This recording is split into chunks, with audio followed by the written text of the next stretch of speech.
Pessoal, vamos falar um pouco sobre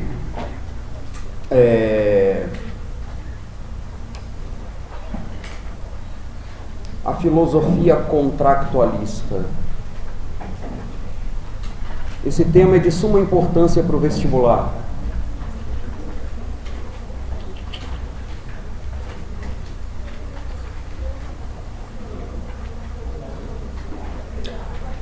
Quando nós falamos em filosofia contractualista, automaticamente nós falamos em contrato social. Essa teoria do contrato social, ela tem a sua gênese ali no início da Idade Moderna.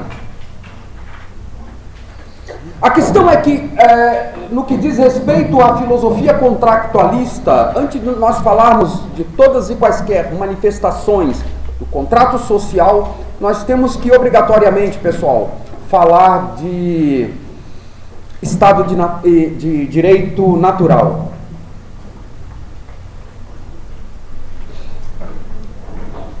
O que é exatamente o direito natural? Em linhas gerais, o direito natural é aquilo que nós chamamos de jusnaturalismo. Do ponto de vista da filosofia, o jusnaturalismo, ou o direito natural, nada mais nada menos do que todos e quaisquer direitos inerentes à condição humana. Faz parte do nosso ser, faz parte da nossa condição, esse direito. Quais são esses direitos? Primeiro, a liberdade e a vida. Todos nós temos o direito à liberdade, todos nós temos o direito à vida. Somente com John Locke que é acrescentado um terceiro ponto, né, e aí fica um completo tripé, né, desse direito natural, que é o direito à propriedade privada. Quando nós falamos em direito natural, né, esse direito, como eu acabei de falar, é o direito inalienável à condição humana. E esse direito que é inalienável à condição humana, ele é defendido por todas as constituições que surgiram no Estado, no Ocidente, na Europa Ocidental, a partir da Revolução Gloriosa de 1688, de 1689. Por ocasião da queda do absolutismo, né, e quando eu digo queda do absolutismo, eu não estou dizendo que o absolutismo deixou de existir na Europa. Não, ele continuou existindo, porém, com poderes bastante restritos. Por que com poderes bastante restritos? Porque agora nós temos um segundo elemento, nós temos um novo elemento que vai surgir politicamente no cenário, que é o parlamento. E com a origem do parlamento, nós temos no Ocidente, né, o que? Nós temos a criação da primeira Constituição, que é chamada também de Constituição Liberal.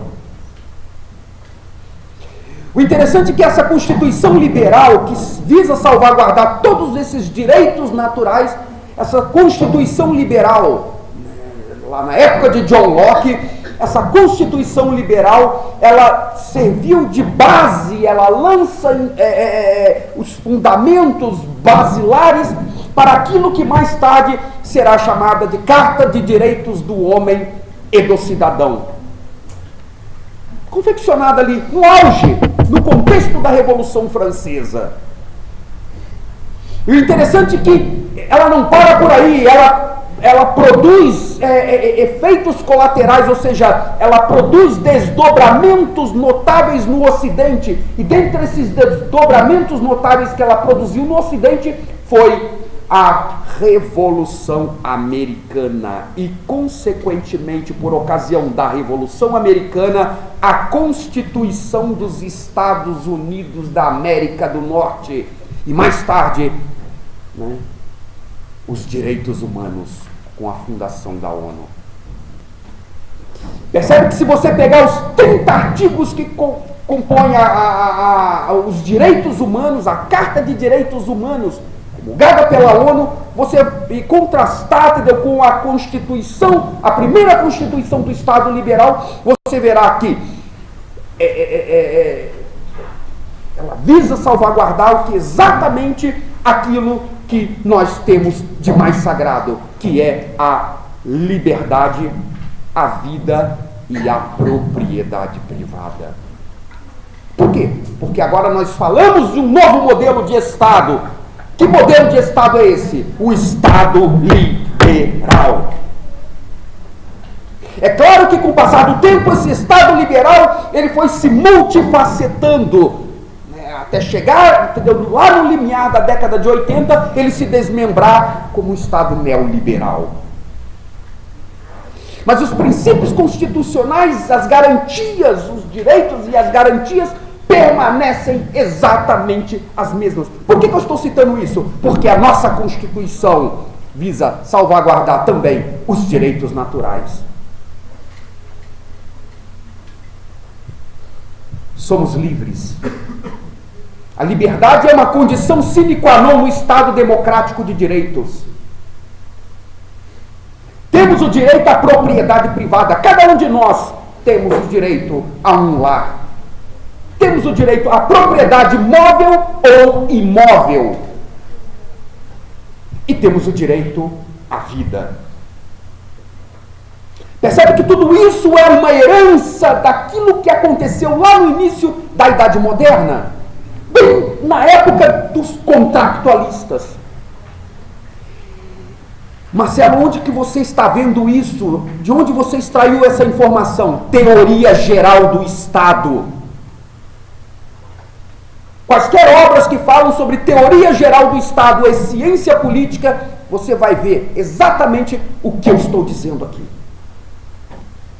No tocante a essa influência nas constituições em direito constitucional. Pega lá a história do direito, das constituições, e você vai ver. Mas a questão é que quando nós falamos em contractualistas, nós falamos em três principais contractualistas. Quem são eles? Hobbes. Thomas Hobbes. Segundo, o Rousseau. Terceiro, o John Locke.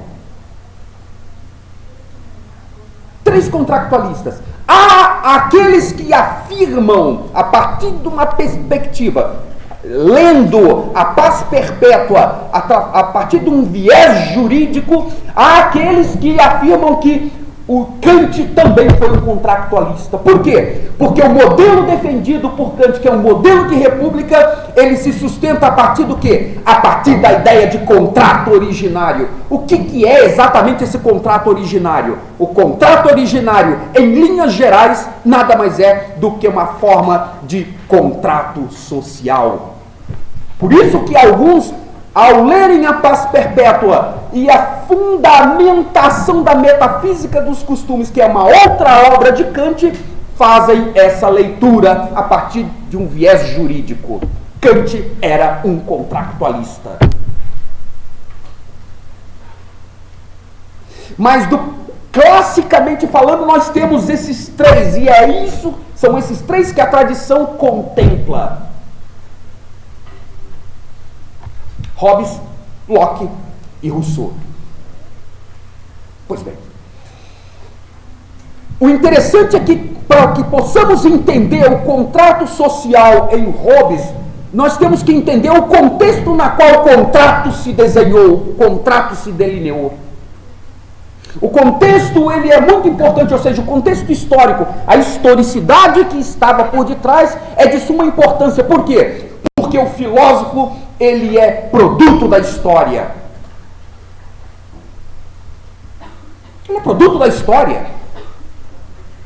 O filósofo não é aquele camarada, aquele sujeito que está apenas e tão somente na epiderme do problema. Não. O filósofo, nesse caso, Hobbes, Rousseau e Locke, eles são aqueles indivíduos que saíram da epiderme e entraram entraram no reto da coisa, e ao entrarem no reto da coisa deram de cara com a bosta, com a excrescência que do reto estava emanando, próximo a cair na cara deles.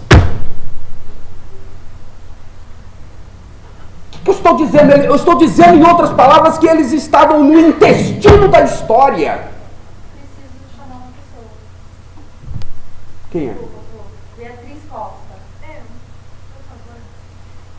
Eles estavam no intestino da história. Portanto, a análise que eles vão fazer para desenvolverem a sua teoria do contrato social é intestino visceral.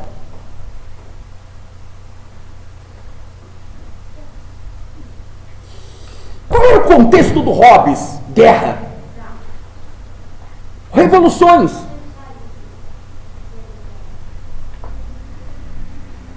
De 1600 a 1642, a dinastia dos Stuart. Uma dinastia fundamentalmente tirânica, implantou dentro da Inglaterra um clima de tirania, uma política tirânica, de forma a quê? De forma a apaziguar, ou seja, amenizar os impostos, a carga tributária sobre a burguesia, né, e sobrecarregar de impostos o proletariado, ou seja, os camponeses. Isso levou o quê? Isso levou os burgueses na época a beneficiarem, a apoiarem decisivamente, maciçamente o Estado absolutista. Se o Estado absolutista ele atingiu seu ápice no século XVII, até em meados do século XVII, atingiu por quê? Porque teve o apoio decisivo da burguesia. Eu apoio a burguesia, mas em contrapartida a burguesia financia as nossas guerras.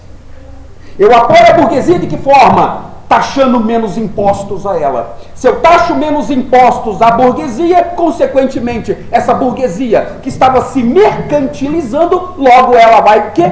Enriquecer-se cada vez mais. E enriquecendo-se cada vez mais, ela poderá o quê? Ela poderá patrocinar, financiar mais e mais as minhas campanhas militares. Percebe que era uma mão de via dupla?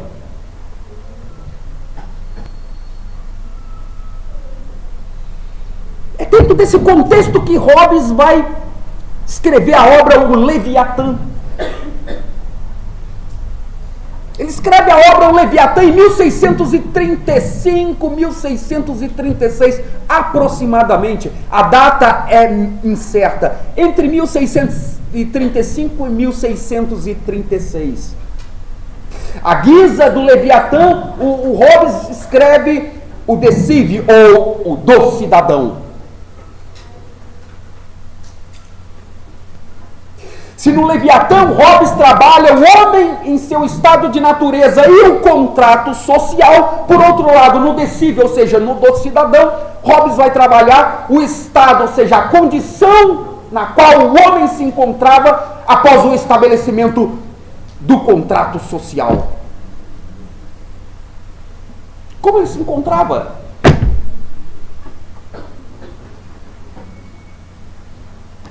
Percebe que dentro desse mesmo contexto houve a revolta, houve a rebelião de Cromwell, que era uma rebelião fundamentalmente puritana. E o interessante é que essa rebelião fundamentalmente puritana, vale lembrar aqui, abre aspas, os puritanos eram como os calvinistas, tá? Ou os presbiterianos eram conhecidos, eram chamados na Inglaterra, fecha aspas. Grande parte desses puritanos, uma vez que o Novo Mundo já havia sido descoberto em 1492, né, para se refugiar, entendeu, dessas guerras protestantes, guerras entre católicos e protestantes, e entre protestantes e protestantes, para poder se refugiar de tudo isso, onde eles vão? Eles vão para o Novo Mundo colonizar. Percebe que o projeto de colonização dos Estados Unidos deu-se em grande parte nessa época por causa das guerras protestantes. Estudaram isso em história já? Pessoal, vocês já estudaram isso em história? Hã? Já? Pelo menos era para ter estudado, né? Ensino médio isso. Mas tudo bem. E aí? Nós falamos em Thomas Hobbes. O Hobbes, ele nasce dentro desse mesmo contexto. E é dentro desse mesmo contexto que ele vai desenvolver o seu pensamento político. O interessante é que o Hobbes, ele não veio de uma família de aristocratas. Não veio. Ele teve seus estudos financiados pela família dos Cavendishes, família de nobres na Inglaterra, herdeiros de grandes fortunas, família totalmente influente na coroa. O interessante é que o desejo de Hobbes, o despertamento dele pela filosofia começou desde cedo.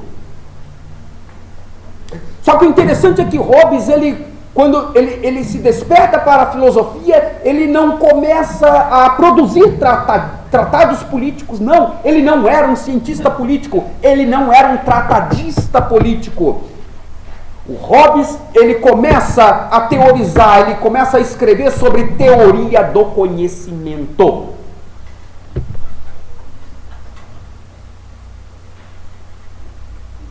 Mas, de acordo com as suas idas e vindas, ou seja, o seu trânsito livre dentro da corte, esse trânsito livre possibilitou-o a ter contato mais próximo com a política. E ele percebeu que ele poderia ser favorecido em detrimento desse contato com a política. Ele percebeu que ele poderia ser favorecido politicamente e, consequentemente, economicamente. E foi aí onde tudo começou. Como a burguesia, como eu disse anteriormente, apoiava incondicionalmente, pessoal, o Estado absolutista, Hobbes não fugiu à regra. Ele não era uma exceção à regra. Ele dançou conforme a música. Com isso, nós temos em Hobbes o grande defensor de um Estado absolutista.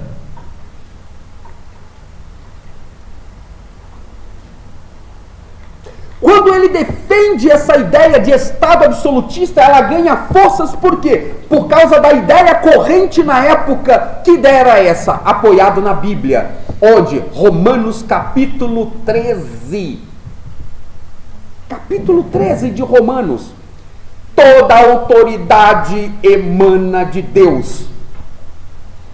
Ora, se toda autoridade, essa é a lógica do cara, se toda autoridade emana de Deus, conforme diz a Bíblia, e o Estado absolutista, ou seja, o rei, a autoridade do rei, emana de Deus, logo,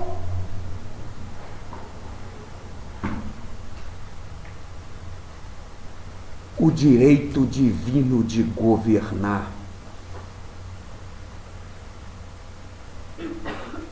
O rei tem o direito divino de governar.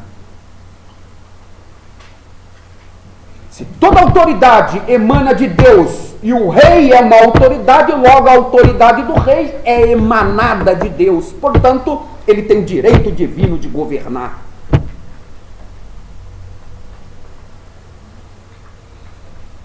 Percebe que, abre aspas, a Bíblia é a mãe de todas as heresias. E eu falo isso com toda a propriedade, porque sou teólogo, exegeta bíblico. É a mãe de todas as heresias. Como diz o budista, é um livro de 10 vias. Ao mesmo tempo que ela é divina, ela é diabólica. Ao mesmo tempo que ela pode fazer com que você, através da subjetividade, chegue às raias, atinja a plenitude do Espírito, ela pode fazer com que você chegue às raias da desgraça. Fecha aspas. E o maior exemplo disso nós tivemos o suicídio em massa na década de 60 com Jim Jones. Se beberem alguma coisa mortífera... Conta a história para você bem saber. Tanto que tá rindo. Então fala. Eu vou assim. Quero saber. Todo mundo da sala quer saber. O que está acontecendo, Vânia? Ela tá rindo, ela não sabe se ver a matéria se rir. Tá rinchando. Eu quero ver a matéria. Ah, você tá rindo?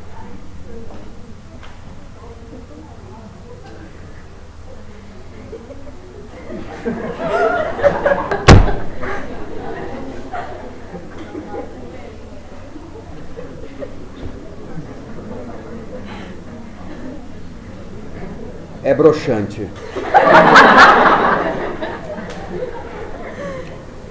Não tem Viagra intelectual que levanta.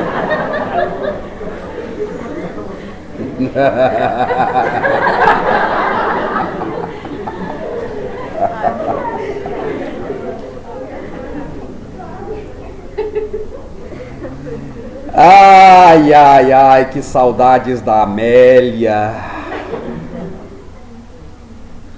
A Amélia era boa e eu não sabia. Ai, que saudade. É bossa nova, Vânia, isso. Ai, que saudades da Amélia. Escuta essa música. Posso continuar? Até eu assustei com a Vânia dando uma bronca. Há mais de 10 anos que eu conheço a Vânia, eu nunca vi a Vânia assim injuriada desse jeito. Calma, Vânia. Amigo, amigo, amigo. Tá bom, gente. Onde eu estava mesmo?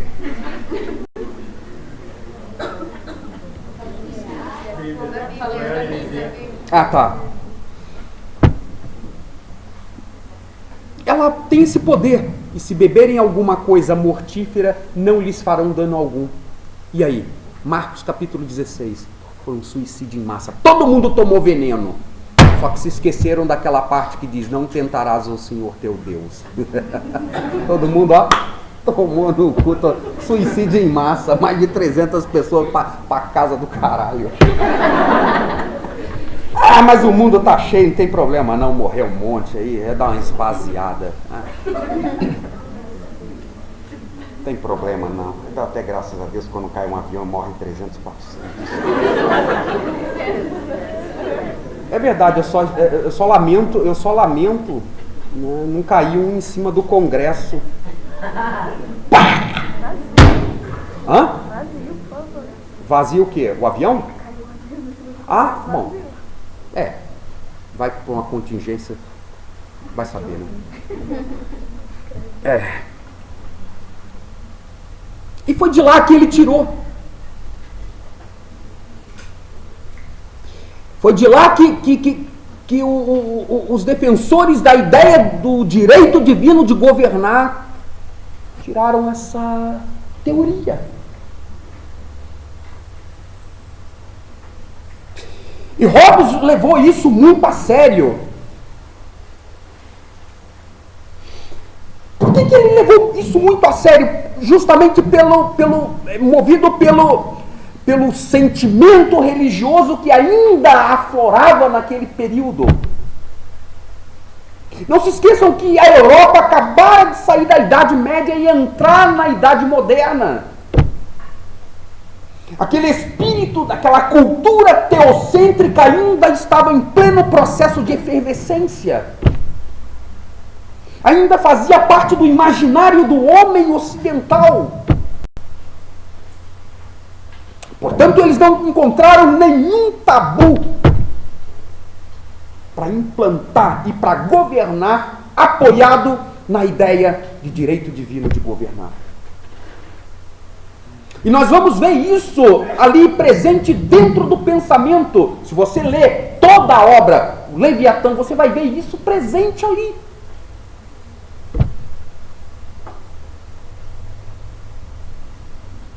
Por que o Estado era chamado de Estado absolutista ou Estado absoluto? Simples, porque a autoridade, como eu acabei de falar, emanava do absoluto. Nesse caso, é Deus. Se procedia do absoluto, que era Deus, logo eu, como representante de Deus, eu deveria governar também de forma absoluta, sem restrições. E aí eu ia sobrepujar o quê? As instituições. Ora as bolas. Não foi isso que aconteceu lá na dinastia dos Bourbons? Sim ou não, gente? L'état c'est moi. Ou seja, o Estado sou eu.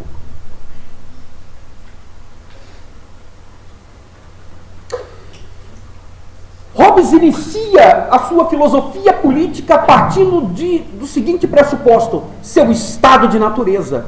O homem em seu estado de natureza. O interessante é que o estado de natureza hobbesiano era o estado de sociedade russoniano. Hobbes desenvolve a sua filosofia política fundamentado na sua antropologia. Ou seja, na ideia que ele tinha de homem. E como era o homem? Olha, segundo Hobbes tinha uma visão muito pessimista de homem. Como? O lobo do próprio homem. Como isso se dava? O homem, em seu estado de natureza, era um ser instintivo, agressivo e, portanto, estava preocupado apenas com a sua autopreservação. E na ânsia de se autopreservar, né, ele passava a cobiçar aquilo que é do outro. Na ânsia de preservar os seus bens, o seu patrimônio, ele passava a guerrear com o outro. Por que ele passava a guerrear com o outro? Porque ele passava a cobiçar o que é do outro. Percebe que isso produziu na sociedade uma sociedade altamente periclitante? Isso produziu um caos. Segundo Hobbes, o homem em seu estado de natureza era um homem que produzia um caos social. Por quê? Porque ele cobiçava aquilo que é do outro, e o outro, na ânsia de preservar aquilo que é dele, ele vai passar a guerrear com o outro. Percebe que quando eu faço isso, você faz isso, ele faz isso? Quando todos nós fazemos isso, aí nós temos o quê? Uma sociedade fundamentalmente caótica. Ou seja, o homem na qualidade de fera, na qualidade de besta, ou seja, o homem na qualidade de lobo, ele está prestes a predar o outro, que também é um lobo como ele. Daí a ideia de homo hominis lupus, ou seja, o homem é o lobo do homem. Mas para que isso não aconteça, para que essa sociedade não continue uma sociedade periclitante, uma sociedade fundamentalmente caótica, é necessário que abdiquemos dos nossos direitos, do nosso direito natural. É necessário que seja feito isso. Quando eu abdico, ou seja, quando eu abro mão do meu direito natural e transfiro esse direito, quer para um corpo jurídico, quer para uma assembleia, ou até mesmo para o rei, quando eu abdico e transfiro tudo isso a eles, eu não posso questionar. O Estado se apodera de todo o meu direito natural. Qual é a finalidade do Estado? Dar uma contrapartida. Mas e se o Estado não estiver dando uma contrapartida, ou seja, satisfazendo as minhas expectativas, o que é que eu devo fazer? Calado. Por quê? Porque quando você transferiu isso ao Estado, você transferiu por livre e espontânea vontade. Ninguém te obrigou a transferir o seu direito natural ao Estado. E, portanto, uma vez transferido, conscientemente, o Estado pode fazer o que ele bem quiser com o seu direito natural. Inclusive, caso você se rebele, inclusive ceifar a sua vida. Por quê? Porque o contrato, segundo ele, lá no Leviatã, o contrato sem o uso da espada não passa apenas e tão somente de meras convenções, ou seja, de um acordo que pode ser quebrado.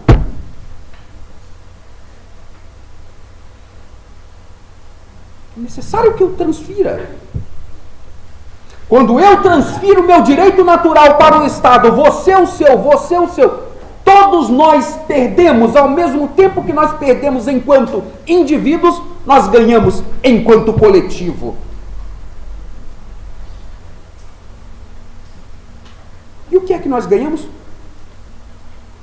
A harmonia na sociedade. Aquela sociedade que até então era caótica, ela deixa de ser caótica. Por quê? Porque agora ninguém tem mais que ninguém. Todos nós estamos no mesmo patamar. Eu não preciso mais brigar contigo na ânsia de preservar os meus direitos naturais. É o Estado agora quem vai gerenciar tudo isso.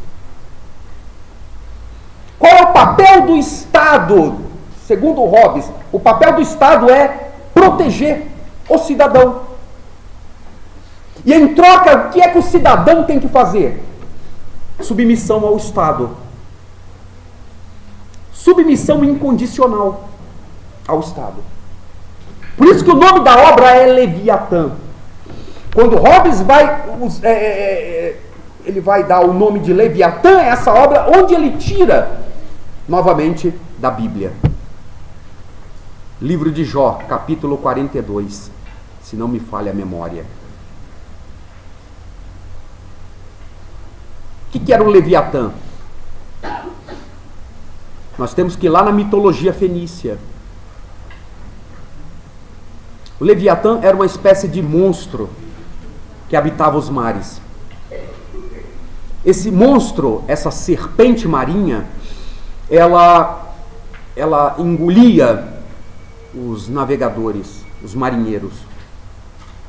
Não somente os marinheiros, mas também os peixes. Ela se alimentava de animais marinhos. Era um monstro. E aí? E aí que, segundo Hobbes, de acordo com a mitologia, os pequenos peixes, para não serem predados pelos outros, iam buscar a guarida desse Leviatã. Esse Leviatã protegia esses pequenos peixes, impedia-os de serem predados por peixes maiores. E aí? E aí que, em troca da proteção, esses pequenos peixes, uma vez que eles se alimentavam do corpo desse Leviatã, em troca, esses pequenos peixes tinham que alimentar este Leviatã. O que é o Leviatã? É o Estado. Os pequenos peixes são os súditos. O Estado tem a obrigação de alimentar os súditos. Em contrapartida, os súditos têm a obrigação de serem obedientes ao Leviatã, ou seja, ao Estado. Está claro isso para vocês, pessoal? Com isso nós terminamos o contrato social em Thomas Hobbes. Na próxima aula, John Locke. Obrigado, gente.